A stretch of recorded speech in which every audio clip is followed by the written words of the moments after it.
بسم اللہ الرحمن الرحیم۔ سب سے پہلے تو میں اس کا آغاز کروں گا کہ بسم اللہ الرحمن الرحیم۔ سب سے پہلے تو جو ہمارے استاذ حضرت مفتی عبدالرحیم صاحب نے پیغام دیا ہے میں اسی کو ریپیٹ کروں گا۔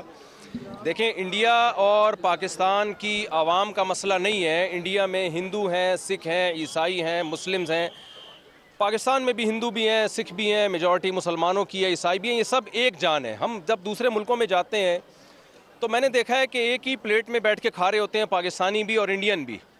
کوئی فرق نہیں ہے انڈین پاکستانیوں میں، کلچر سیم ہے، زبان سیم ہے۔ وہ اس اردو کو وہ ہندی کہہ دیتے ہیں اور ہم ہندی کو اردو کہہ دیتے ہیں، تو کوئی فرق نہیں ہے۔ نہ انڈیا سے ہماری دشمنی ہے، نہ انڈیا کی پاکستان سے دشمنی ہے۔ یہ ایک گورنمنٹ ہے مودی، جس نے دماغ خراب کیا ہوا ہے، جس کا اپنی کھوپڑی آؤٹ ہوئی ہوئی ہے اور ساری دنیا کو وہ بدامنی میں ڈال رہا ہے۔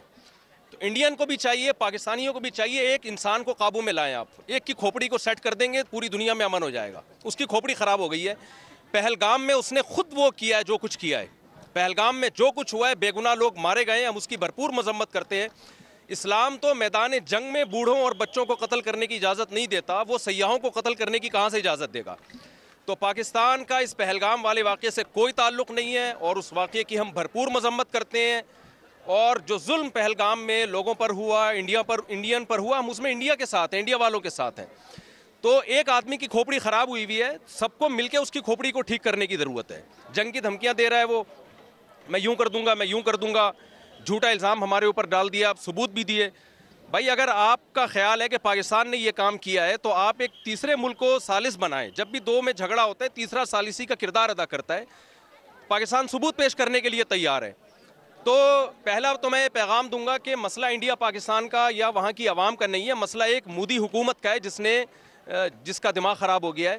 تو اب چونکہ وہ جنگ کی دھمکیاں دے رہا ہے تو ہماری اخلاقی دینی ذمہ داری ہے کہ ہم اگر یہ جنگ چھڑ جاتی ہے تو ہم اپنی فوج کے ساتھ ہیں۔ میں کراچی سے سفر کر کے آیا ہوں اور صرف بڑا مقصد ہمارا یہی تھا کہ جو ہے ہم جائیں واگا بارڈر پہ اور وہاں جا کے ہم دنیا کو یہ پیغام دیں کہ ہم سب الحمدللہ اس موقع پہ تمام سیاسی اختلافات بھلا کے اگر جنگ چھڑ جاتی ہے تو ہم فوج کے ساتھ ہیں۔ اور ہمارے نبی صلی اللہ علیہ وسلم کی یہ تعلیمات ہیں، صحیح حدیث ہے، لا تتمنوا لقاء العدو فاذا لقيتم فاصبروا واعلموا ان الجنة تحت ظلال السيوف۔ نبی صلی اللہ علیہ وسلم نے فرمایا دشمن سے لڑائی کی کبھی تمنا مت کرو، لیکن اگر جنگ چھڑ جاتی ہے تو یقین کر لو کہ اللہ نے جنت تلواروں کے سائے میں رکھی ہے۔ تو بھائی مسلمانوں کو تو جنت میں جانے کا میرا خیال ہے ویسے ہی بہت شوق ہے، تو یہ تو شارٹ کٹ راستہ ہوگا ہمارے لیے۔ الجہاد مختصر طریق الجنہ، نبی صلی اللہ علیہ وسلم نے فرمایا جہاد جنت میں جانے کا مختصر ترین شارٹ کٹ راستہ ہے۔